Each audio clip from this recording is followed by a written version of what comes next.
We're preparing for the worst. Tonight, what's next for TikTok and its 170 million American users as the Supreme Court allows a ban of the popular app to move forward.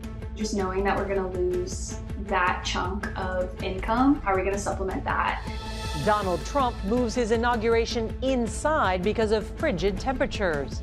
The near impossible challenge of finding a place to live for Californians who lost everything in the wildfires. This is a housing crisis on top of a housing crisis. Big spark plug off the bench. And it's Friday, so we go on the road with a sports commentator beating the odds. Just because somebody may be blind or deaf or whatever disability you want to say, doesn't mean they're not capable of something.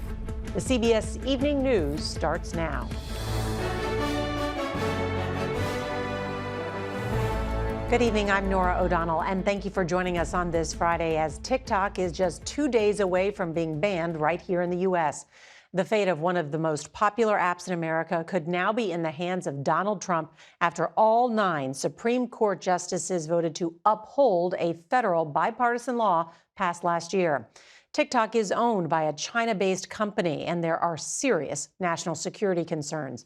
The ban is set to go into effect on January 19th. That is the day before Trump's inauguration, which the app's CEO is expected to attend. Well, just today, the president-elect says he spoke with China's president, and Trump said TikTok was one of the things the two discussed. If TikTok goes dark, it will have a profound impact, not just on pop culture, but also on creators and small businesses that rely on the app. CBS's chief legal correspondent Jan Crawford reports now on the ruling and what, if anything, can save TikTok from going offline. The end of TikTok, and what a run it's been. I'm kind of freaked out and I'm kind of sad.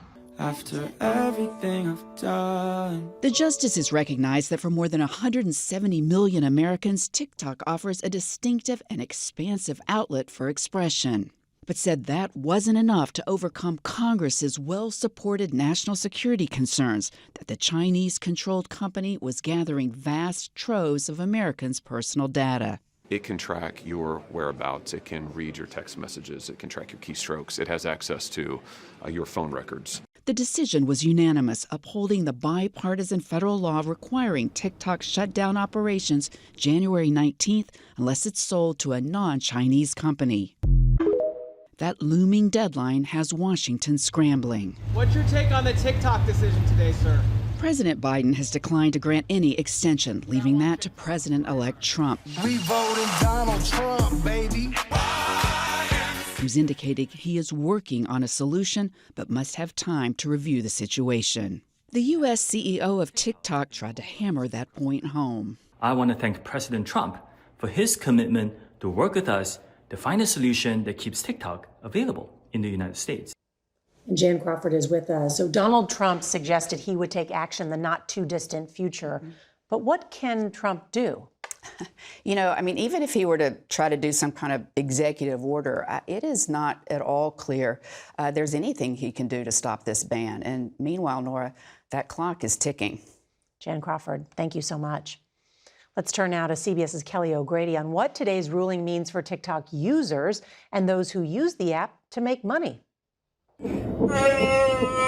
That post got Courtney and Alex Quist nearly 16 million views on TikTok. And go. The Nashville, Tennessee couple, known for their humorous videos about family life, are on multiple platforms, but they see the most success on TikTok. We have over 1 million people that follow us on TikTok, and so those are over 1 million unique connections. And most people who follow you on TikTok probably aren't following us on YouTube or Instagram. This post racked up 1.2 million views, compared to more than 300,000 on Instagram. That's why my man. While the exact formula behind TikTok's success isn't known, some social media analysts point to the wider range of content users see, making it easier for creators to be discovered. The algorithm is just incredible. I can name one candy. Alex was a teacher, but when their content took off, the couple made enough money from advertising partnerships to become full-time creators. We definitely make more than a teacher's salary right now.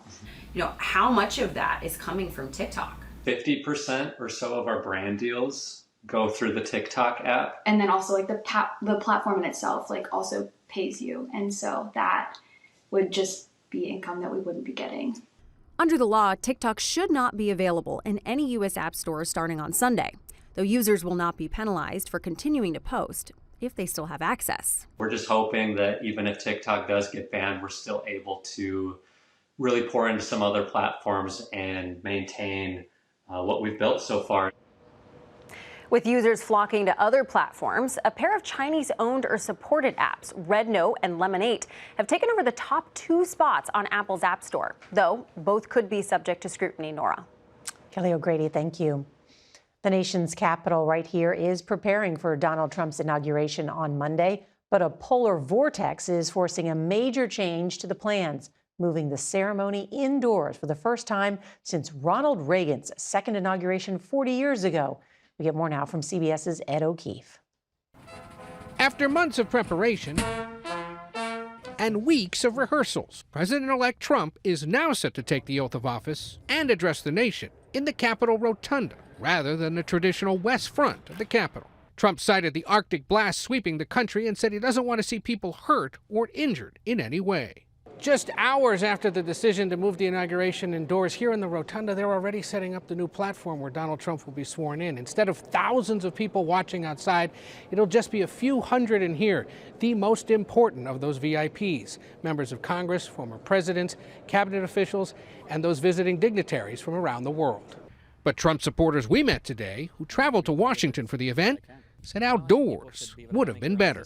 They should dress warmly to come out because it's a historical event, and it should be outside, I would think. I would stand in the 5-degree weather in order to support what he's going to do, what he did in the past, and what he's going to do in the future. Moving it all indoors has happened before, exactly 40 years ago, when temperatures for Ronald Reagan's second inaugural plunged to 7 degrees. President of the United States. As for security, about 25,000 law enforcement officers are already on hand.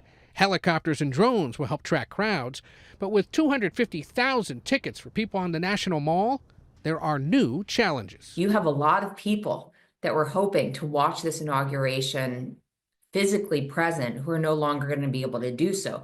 So there is a risk of mass gatherings in and around the inauguration site that was likely not going to be a factor when the inauguration was planned to be outdoors. Moving the inauguration indoors means organizers are now planning to stage the inaugural parade's musical acts at a downtown Washington arena, where Trump is already set to host a campaign-style rally Sunday night. No matter the weather, come noon on Monday, Trump is set to be sworn in. Nora? Lots changing here. All right, Ed O'Keefe, thank you so much. And just how cold is it going to be in the nation's capital on Monday? CBS's Lonnie Quinn has the latest. Good evening, Lonnie.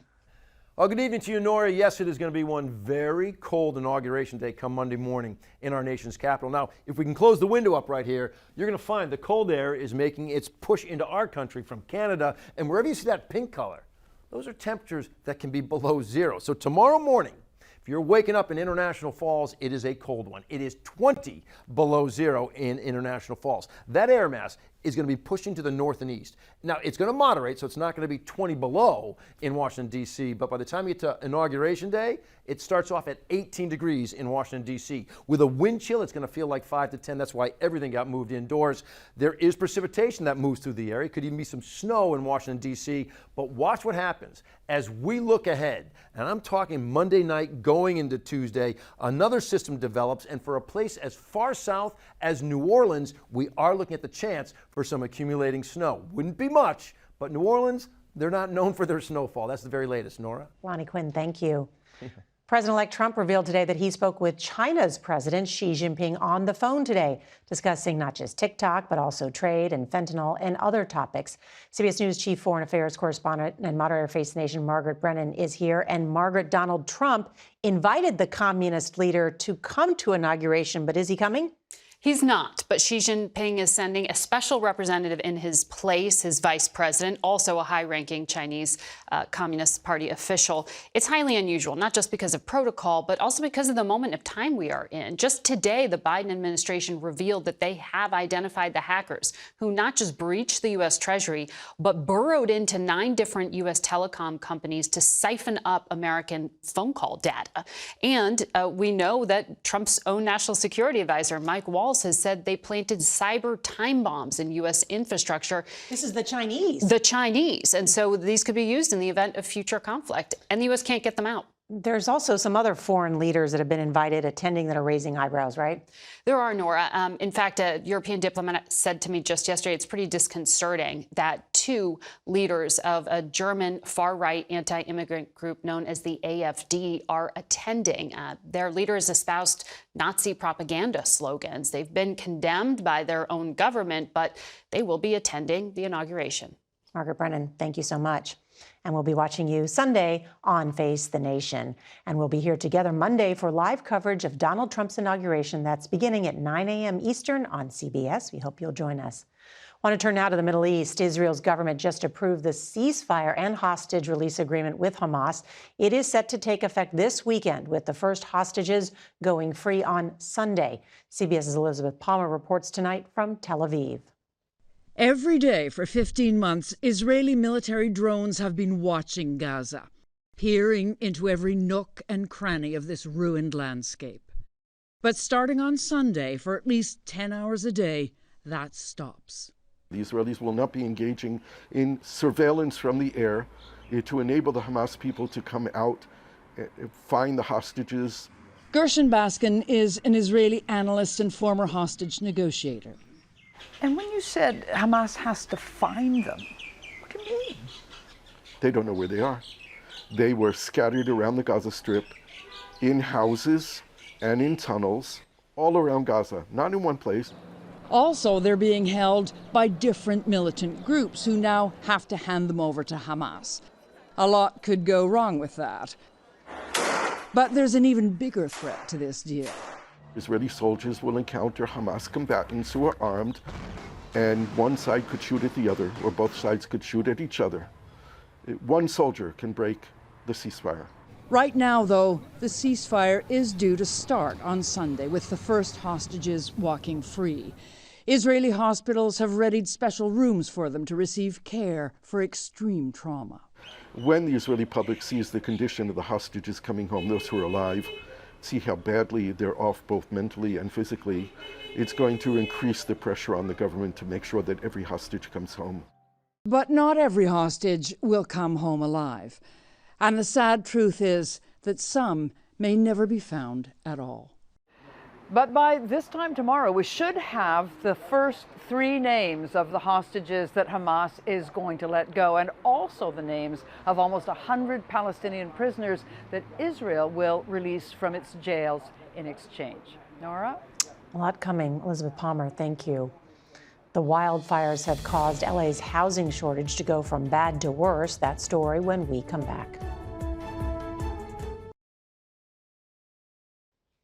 As firefighters continue their progress containing the LA wildfires, a new crisis is emerging: Southern California's housing shortage. It was already serious. Now it is dire. CBS's Tom Hansen has the story. Have you had a chance to let yourself process or grieve? No.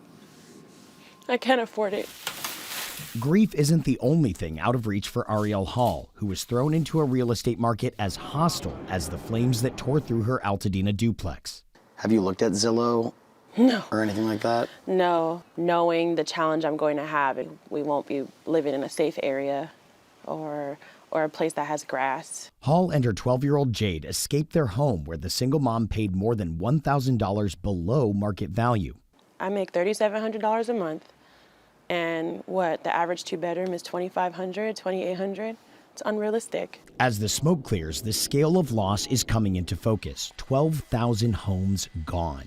Even before the fires, Los Angeles needed to build 450,000 affordable housing units to meet demand. On average, a new apartment building takes 4 years to build. Oh my God.